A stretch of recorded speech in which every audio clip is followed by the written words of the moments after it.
Hi friends, welcome back to my channel. So ಇವತ್ತು ನಾನು ಒಂದು ಸ್ವಲ್ಪ ಡಿಫ್ರೆಂಟಾಗಿ ತುಂಬ ಟೇಸ್ಟಿಯಾಗಿ ಒಂದು ಅವರೆಕಾಳು ಉಪ್ಪಿಟ್ಟು ಮಾಡೋಣ ಅಂದ್ಕೊತಾ ಇದ್ದೀನಿ. ತುಂಬ ಚೆನ್ನಾಗಿರುತ್ತೆ ನೋಡಿ. ನಾನಿಲ್ಲಿ ಒಂದು ಬೌಲಷ್ಟು ಅವರೆಕಾಳು ತೊಗೊಂಡಿದ್ದೀನಿ. ಇದನ್ನು ಸ್ವಲ್ಪ ಒಂದೆರಡು ನಿಮಿಷ ಬೇಯಿಸಿದ್ದೀನಿ ಅಷ್ಟೇ. ಏಕೆಂದರೆ ಎಳೆದಾದರೆ ನಾವು ಒಗ್ಗರಣೆಯಲ್ಲೇ ಬೇಯಿಸ್ಕೊಂಬಿಡ್ಬೋದು. ಸೊ ಇದನ್ನು ಸ್ವಲ್ಪ ಬಲ್ತಿದೆ, ಹಾಗಾಗಿ ನಾನು ಸ್ವಲ್ಪ ಒಂದು 5 ನಿಮಿಷ ಕುಕ್ ಮಾಡಿದ್ದೀನಿ. ಸೊ ಈಗ ಮಾಡೋದು ಹೇಗೆ ಅಂತ ನೋಡ್ಕೊಳ್ಳೋಣ. ಖಂಡಿತವಾಗ್ಲೂ ನೀವು ಒಂದ್ಸರಿ ಟ್ರೈ ಮಾಡಿ, ತುಂಬ ಚೆನ್ನಾಗಿರುತ್ತೆ, ತುಂಬ ಡಿಫ್ರೆಂಟಾಗಿ ಕೂಡ ಇರುತ್ತೆ. ವಿಡಿಯೋ ಯಾರಾದರೂ ನೋಡ್ತಾ ಇದ್ದರೆ ಸಬ್ಸ್ಕ್ರೈಬ್ ಮಾಡಿದೆ ಪ್ಲೀಸ್ ಸಬ್ಸ್ಕ್ರೈಬ್ ಮಾಡ್ಕೊಳ್ಳಿ. ಹಾಗೆ ಒಂದು ಲೈಕ್ ಮಾಡಿ, ಶೇರ್ ಮಾಡಿ, ಕಾಮೆಂಟ್ ಮಾಡಿ. ಓಕೆ, ಮಾಡೋದು ನೋಡೋಣ. ಈಗ ಒಂದು ಬಾಣಲೆ ಇಟ್ಕೊಂಡಿದ್ದೀನಿ ಬಿಸಿ ಆಗಲಿ ಅಂತ. ನಾನು ಇಲ್ಲಿ 1 ಕಪ್ಪು ರವೆ ಸೇರಿಸ್ತಾ ಇದ್ದೀನಿ. 1.5 ಕಪ್ ಸೇರಿಸೋಣ. ನೋಡಿ, 1.5 ಕಪ್ ರವೆ ಸೇರಿಸ್ತಾ ಇದ್ದೀನಿ. ಈಗ ನಾನು ಸ್ವಲ್ಪ ಆಯಿಲ್ನ ಸೇರಿಸ್ಕೊಂಡು ಚೆನ್ನಾಗಿ ಫ್ರೈ ಮಾಡ್ಕೊಳ್ಳೋಣ. ಈಗ ಚೆನ್ನಾಗಿ ಸ್ವಲ್ಪ ನಾವು ಉಪ್ಪಿಟ್ಟಿಗೆಲ್ಲ ಮಾಮೂಲಿ ಫ್ರೈ ಮಾಡ್ಕೋತೀವಲ್ಲ, ಅದೇ ರೀತಿ ಸ್ವಲ್ಪ ಕಲರ್ ಚೇಂಜ್ ಆಗಿ ಸ್ವಲ್ಪ ರವೆ ನೀಟಾಗಿ ಫ್ರೈ ಮಾಡ್ಕೊಳ್ಳೋಣ. ತುಂಬ ಚೆನ್ನಾಗಿರುತ್ತೆ, ತುಂಬ ಫಾಸ್ಟಾಗಿರುತ್ತೆ. ಏಕಾದಶಿ ದಿನ, ಈ ಶಿವರಾತ್ರಿ ದಿನ ಈಗೆಲ್ಲ ನಾವು ಸ್ವಲ್ಪ ರೈಸ್ ಐಟಮ್ ತಿನ್ನಲ್ವಲ್ಲ, ಸೊ ಆ ಟೈಮಲ್ಲಿ ಈ ಥರ ಮಾಡಿಕೊಂಡ್ರೆ ತುಂಬ ಚೆನ್ನಾಗಿರುತ್ತೆ.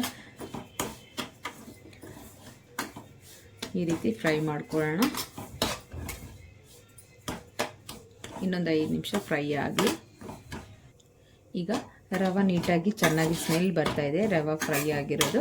ಸೊ ಇವಾಗ ನಾವು ತೆಕ್ಕೊಂಬಿಡೋಣ, ಒಂದು ಪ್ಲೇಟಲ್ಲಿ ತೆಕ್ಕೊಳ್ಳೋಣ. ಈಗ ಅದೇ ಬಾಣಲೆಗೆ ನಾನೀಗ ಆಯಿಲ್ನ ಸೇರಿಸ್ಕೊತಾ ಇದ್ದೀನಿ. ನಿಮ್ಗೆ ಎಷ್ಟು ಬೇಕೋ ಅಷ್ಟು ನೋಡಿ ಸೇರಿಸ್ಕೊಳ್ಳಿ. ಈಗ ಸ್ವಲ್ಪ ಕಡಲೆಬೇಳೆ,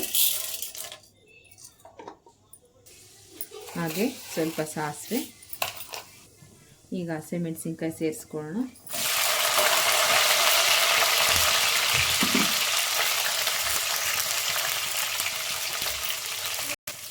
ಈಗ ಸ್ವಲ್ಪ ಕರಿಬೇವು ಸೇರಿಸ್ತೀನಿ.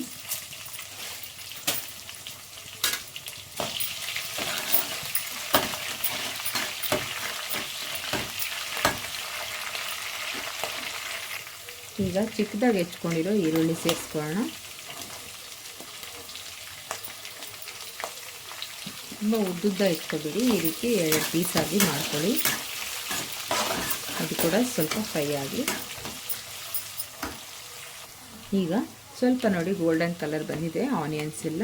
ಈಗ ಸ್ವಲ್ಪ ತುರಿದಿಟ್ಕೊಂಡಿರೋ ಶುಂಠಿ ಸೇರಿಸ್ಕೊಳ್ಳೋಣ, ಸ್ವಲ್ಪ ಫ್ರೈ ಮಾಡ್ಕೊಳ್ಳೋಣ. ಈ ರೀತಿ ಮಾಡ್ಕೊಳ್ಳಿ ಫ್ರೆಂಡ್ಸ್, ತುಂಬ ಚೆನ್ನಾಗಿರುತ್ತೆ. ಶುಂಠಿ ಕೂಡ ಹಾಕಿ ಸ್ವಲ್ಪ ಒಳ್ಳೆ ಘಮ ಇರುತ್ತೆ, ಹಾಗೆ ಟೇಸ್ಟ್ ಕೂಡ ತುಂಬ ಚೆನ್ನಾಗಿರುತ್ತೆ.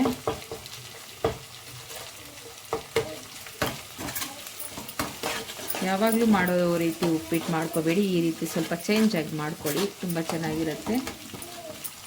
ವಿಡಿಯೋ ಎಂಡವರೆಗೂ ನೋಡಿ. ಇನ್ನೂ ಇದಕ್ಕೆ ಹಾಕೋದು ತುಂಬ ಇದೆ, 1-2 ಐಟಮ್ಮು, ಅದನ್ನು ಸೇರಿಸಿದ್ರೂ ಇನ್ನೂ ತುಂಬ ಚೆನ್ನಾಗಿ ಬರುತ್ತೆ. ಈಗ ನಾನು ಚಿಕ್ಕದಾಗಿರೋ 2 ಟೊಮೆಟೊ ಕಟ್ ಮಾಡಿ ಇಟ್ಕೊಂಡಿದ್ದೀನಿ. ಕೆಲವೊಬ್ರು ಟೊಮೆಟೊ ಹಾಕ್ತಾರೆ, ಕೆಲವೊಬ್ರು ಟೊಮೆಟೊ ಹಾಕಲ್ಲ. ಸೊ ಈ ರೀತಿ ಅವರೆಕಾಳು ಉಪ್ಪಿಟ್ಟು ಮಾಡಿದಾಗ ಈ ರೀತಿ ಟೊಮೆಟೊ ಕೂಡ ಹಾಕ್ಕೊಳ್ಳಿ, ತುಂಬ ಚೆನ್ನಾಗಿರುತ್ತೆ. ಶುಂಠಿ, ಟೊಮೆಟೊ ಇದೆಲ್ಲ ಹಾಕ್ಕೊಳ್ಳಿ, ತುಂಬ ಚೆನ್ನಾಗಿರುತ್ತೆ ಟೇಸ್ಟು. ಈಗ ನಾವು ಬೇಯಿಸಿಟ್ಕೊಂಡಿರೋ ಸ್ವಲ್ಪ ಬೇಯಿಸಿದ್ದೀನಿ ಅಷ್ಟೇ, ಅದನ್ನು ಕೂಡ ಸೇರಿಸ್ಕೊತಾ ಇದ್ದೀನಿ ಅವರೆಕಾಳು. ಒಗ್ಗರಣೆಲ್ಲಾದರೆ ನೀವು ಎಳೆದನ್ನಿದ್ದರೆ ಹಾಗೆ ಹಾಕ್ಕೊಳ್ಳಿ.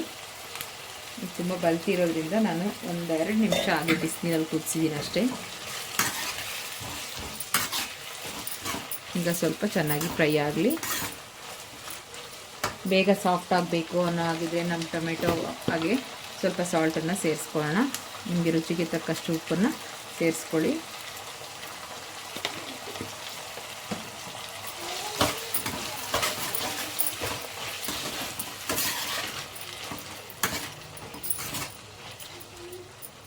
ಈಗ 1-2 ನಿಮಿಷ ಹಾಗೆ ಬಿಡಿ, ಟೊಮೆಟೊ ಸ್ವಲ್ಪ ಸಾಫ್ಟ್ ಆಗಲಿ. ಈಗ ನಾನು ಪ್ಲೇಟ್ ಮುಚ್ಚಿ 1-2 ನಿಮಿಷ ಬಾಯ್ಲ್ ಮಾಡೋದು ಬಿಟ್ಬಿಟ್ಟಿದ್ದೀನಿ. ಈಗ ಚೆನ್ನಾಗಿ ಸಾಫ್ಟ್ ಆಗಿದೆ. ಈಗ ನೋಡಿ, ಹಸಿ ತೆಂಗಿನಕಾಯಿ ಒಂದು ಅರ್ಧ ಹೋಳಲ್ಲಿ ಸ್ವಲ್ಪ ಅರ್ಧ ಅಂದರೆ 1 ಇಡೀ ಫುಲ್ಲು ತೊಗೊಂಡಿದ್ದೀನಿ. ಈ ರೀತಿ ನೀವು ಹಸಿ ತೆಂಗಿನಕಾಯಿ ಹಾಕ್ಕೊಳ್ಳಿ, ತುಂಬ ಚೆನ್ನಾಗಿರುತ್ತೆ ಉಪ್ಪಿಟ್ಟಿಗೆ, ತುಂಬ ಟೇಸ್ಟ್ ಕೂಡ ಬರುತ್ತೆ. ಅದು 1 ನಿಮಿಷ ಅಷ್ಟು ಫ್ರೈ ಮಾಡ್ಕೊಳ್ಳಿ, ತುಂಬ ಚೆನ್ನಾಗಿರುತ್ತೆ ಟೇಸ್ಟು. ಒಬ್ಬೊಬ್ಬರು ಒಂದೊಂದು ರೀತಿ ಮಾಡ್ತಾರೆ ಉಪ್ಪಿಟ್ಟು. ಸೊ ಕೆಲವೊಂದು ಕಡೆ ಉಪ್ಪಿಟ್ಟಿಗೆ ತೆಂಗಿನಕಾಯಿ ಹಾಕ್ತಾರೆ, ಕೆಲವೊಬ್ಬರು ಹಾಕಲ್ಲ. ಇನ್ನು ಕೆಲವೊಬ್ಬರು ತೆಳುವಾಗಿ ಮಾಡ್ಕೋತಾರೆ, ಇನ್ನು ಕೆಲವು ಜನ ಗಟ್ಟಿಯಾಗಿ ಮಾಡ್ಕೋತಾರೆ. ಸೊ ಈ ರೀತಿ ಮಾಡ್ಕೊಳ್ಳಿ, ತುಂಬ ಚೆನ್ನಾಗಿರುತ್ತೆ. ಈಗ ನಾವು ಇದಕ್ಕೆ ನೀರು ಸೇರಿಸ್ಕೊಳ್ಳೋಣ. ಈಗ ನಾವು ಎಷ್ಟು ತೊಗೊಂಡಿದ್ದೀವಿ, 1.5 ಕಪ್ ತೊಗೊಂಡಿದ್ದೀವಲ್ವ ರವೆ. ಸೊ ನಾನಿಲ್ಲಿ 5 ಕಪ್ಪಷ್ಟು ನೀರು ಸೇರಿಸ್ತಾ ಇದ್ದೀನಿ. 2 ಕರೆಕ್ಟಾಗಿ ಒಂದು 4 5 ಕಪ್ಪಷ್ಟು ಸೇರಿಸಿದ್ದೀನಿ. ಚೆನ್ನಾಗಿ ಕುದಿ ಬರಲಿ. ನೋಡಿ ಚೆನ್ನಾಗಿ ಕುದೀತಾ ಇದೆ. ಸೊ ನಾವೀಗ ಇದಕ್ಕೆ ಲೆಮನ್ನ ಸೇರಿಸ್ಕೊಳ್ಳೋಣ. ನಾನು ಇಲ್ಲಿ 1 ನಿಂಬೆಹಣ್ಣು ತೊಗೊಂಡಿದ್ದೀನಿ. 1 ಲೆಮನ್ ಈ ರೀತಿ ಹಾಕ್ಕೊಳ್ಳಿ, ತುಂಬ ಚೆನ್ನಾಗಿರುತ್ತೆ ಟೇಸ್ಟು.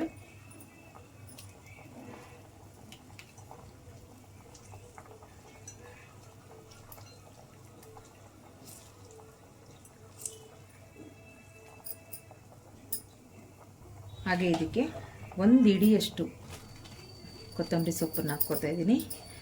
ಸ್ವಲ್ಪ ಜಾಸ್ತಿನೇ ಹಾಕ್ಕೊಳ್ಳಿ, ತುಂಬ ಚೆನ್ನಾಗಿರುತ್ತೆ. ಫುಲ್ಲು 1 ಹಿಡಿಯಷ್ಟು ತೊಗೊಂಡಿದ್ದೀನಿ. ಈಗ ರವೆ ಸೇರಿಸ್ಕೊಳ್ಳೋಣ. ನಿಧಾನಕ್ಕೆ ಸ್ವಲ್ಪನೇ ಹಾಕ್ಕೊಂಡು ತಿರುಗಿಸ್ಕೊಳ್ಳೋಣ.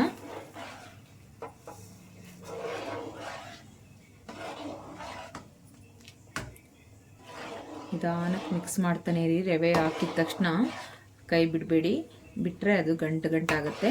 ಹಾಗೆ ತಿರುಗಿಸ್ತಾ ಇರಬೇಕು 1-2 ನಿಮಿಷ. ಲೋ ಫ್ಲೇಮ್ ಇಟ್ಕೊಂಡ್ರೂ ಪರವಾಗಿಲ್ಲ, ಲೋ ಟು ಮೀಡಿಯಮ್ ಫ್ಲೇಮೇ ಇಟ್ಕೊಳ್ಳಿ. ಹಾಗೆ ತಿರುಗಿಸ್ತಾ ಇರಿ.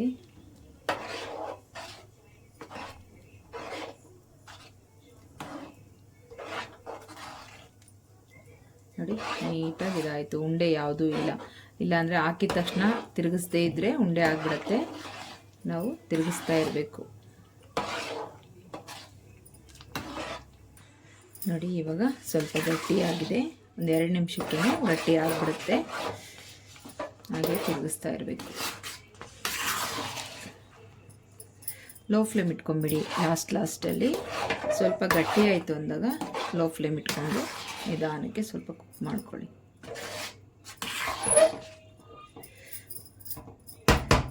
ನಾವು 1 ಗ್ಲಾಸ್ ರವೆಯಿಂದ ಸುಮಾರು 4-5 ಜನ ತಿನ್ಕೋಬೋದು. ಇದು 1.5 ಗ್ಲಾಸ್ ನೋಡಿ, ಸುಮಾರು ಈಗ ಎಷ್ಟು ಜನ ತಿನ್ಬೋದು ನೋಡಿ, ಅಷ್ಟೊಂದಾಗಿದೆ. ಇನ್ನೂ ತೆಳುಗೆ ಬೇಕಾದರೂ ಮಾಡ್ಕೋಬೋದು. ಇಲ್ಲ ಇನ್ನೂ ಗಟ್ಟಿ ಬೇಕು ಅಂದರೆ ನಾವು 1 ಗ್ಲಾಸ್ಗೆ 2 ಗ್ಲಾಸ್ ಅಷ್ಟೇ ಹಾಕ್ಕೊಳ್ಳಿ ನೀರು. ಸ್ವಲ್ಪ ಜಾಸ್ತಿ ಬೇಕು, ಹಾಗೆ ಸ್ವಲ್ಪ ತೆಳುಗಿರಲಿ ಅಂದರೆ ಸ್ವಲ್ಪ 1-2-3 ಗ್ಲಾಸ್ ನೀರು ಜಾಸ್ತಿ ಸೇರಿಸ್ಕೋಬೇಕು. ಈಗ ಉಪ್ಪಿಟ್ಟು ರೆಡಿ ಆಯಿತು. ಅವರೆಕಾಳು ಉಪ್ಪಿಟ್ಟು ರೆಡಿಯಾಗಿದೆ ನೋಡಿ. ಇಷ್ಟು ಗಟ್ಟಿಗೆ ಬಂದಿದೆ. ಈಗ ತುಂಬ ಚೆನ್ನಾಗಿರುತ್ತೆ. ಬಿಸಿ ಇದ್ದಾಗಲೇ ತಿನ್ನಬೇಕು, ಬಿಸಿ ಇದ್ದಾಗಲೇ ತಿನ್ಕೊಂಬಿಡಿ ನೀವು ಕೂಡ. ನೋಡಿ ಎಷ್ಟು ಚೆನ್ನಾಗಾಗಿದೆ ಅಂತ. ಈಗ ಬೌಲ್ಗೆ ಸರ್ವ್ ಮಾಡ್ಕೊಳ್ಳೋಣ. ಅವರೆಕಾಳು ಉಪ್ಪಿಟ್ಟು ರೆಡಿ ಆಯಿತು. ಹೇಗಿದೆ ಅಂತ ಹೇಳಿ, ನಿಮ್ಮಲ್ಲಿ ಕೂಡ ಮಾಡಿಕೊಳ್ಳಿ, ತುಂಬ ಚೆನ್ನಾಗಿರುತ್ತೆ.